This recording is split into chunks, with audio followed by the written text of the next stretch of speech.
Let's talk a little bit about other things that fall under the responsibility of what teachers do in the classrooms. What is CRT? Critical race theory in reality is this complex legal institution that relates race to all of the institutions of America since its founding and since its birth.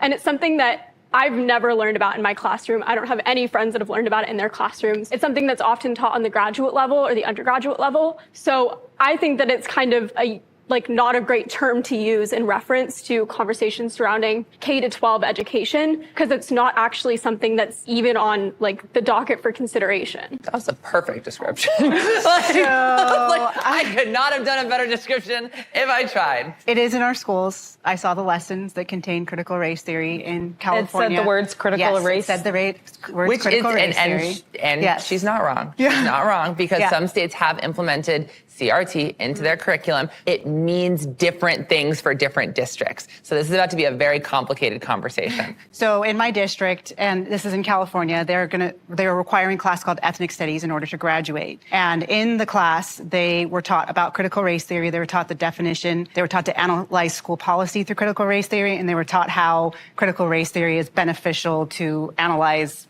the U.S. It's basically like this idea that every institution in America, every institution, that interaction that you have has some sort of element of race. And usually there's a hierarchy of oppressed versus oppressor. And there are kids in America in K through 12 that are being taught that. And I'm so tired of people saying that's not happening when it is. And then when I expose it, I'm being called racial slurs and names for exposing it. And I'm like, come on, guys. So I think we need to stop saying it's not being taught in America and change it to should it be taught in America? Because it is. It is. There are teachers that are teaching this. So there's a recent bill that was passed in Texas called Senate Bill 3, and it completely revamped Texas's curriculum standards and basically eliminated all requirements for teaching of history education in Texas that relate to diverse perspectives. So teachers can go through the entirety of K through 12 education without ever talking about slavery as an institution, even though it's thoroughly ingrained into just the history, just the basic facts of America's history. My understanding, I don't see the banning of slavery being taught in It's Texas. not the banning. Yeah. The issue is that it's no longer... I know that bill. It's no longer required. I know that bill, and I know it also states that you're not supposed to teach it in a way that causes mental anguish. So it does not ban it. It doesn't ban the talking of the institution of slavery, but it does create a loophole for teachers to never touch on the topic at any point in a child's education.